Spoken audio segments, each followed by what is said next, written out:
Bonjour, c'est le live de Newstank, les infos du jour.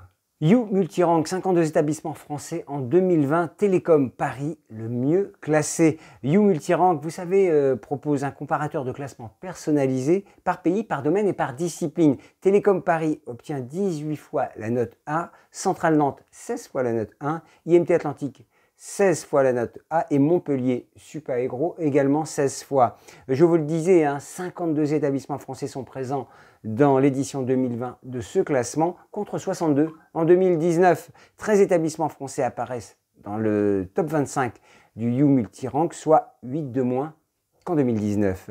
Je vous rappelle également que You Multirank concerne 1759 établissements dans 92 pays analysés dans 28 disciplines. Île-de-France, près de 15 millions d'euros supplémentaires pour l'enseignement supérieur et la recherche dans le cadre du plan de relance. La collectivité vote ainsi l'acte 1 de son plan de relance régional, économique, écologique et solidaire, doté tout de même d'1,3 milliard d'euros. Selon Valérie Pécresse, la présidente de la région, il y a des besoins énormes en Île-de-France et la région est en suffisamment bonne santé pour pouvoir s'endetter pour un plan d'investissement massif. La CEFDG, qui est la commission qui accorde les accréditations pour le master ou pour les formations de gestion notamment, publie le guide pour une première demande de grade de licence ainsi que le nouveau référentiel associé. Ce guide concerne les demandes d'extension du grade de licence pour les diplômes déjà visés, précise la CEFDG.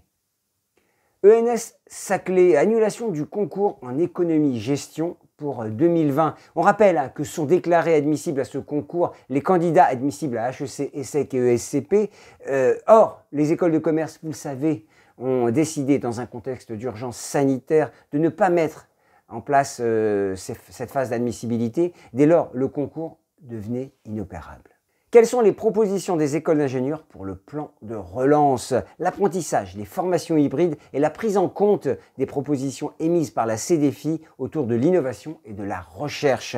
La CDFI écrit également que les établissements pourront améliorer la qualité de leur formation si leurs moyens augmentent, avec notamment une hausse des dotations par étudiant. Autre souhait émis par les écoles d'ingénieurs et plus précisément la CDFI, une simplification administrative pour renforcer l'efficience des établissements en les exonérant des lourdeurs et des procédures et de la complexité des démarches.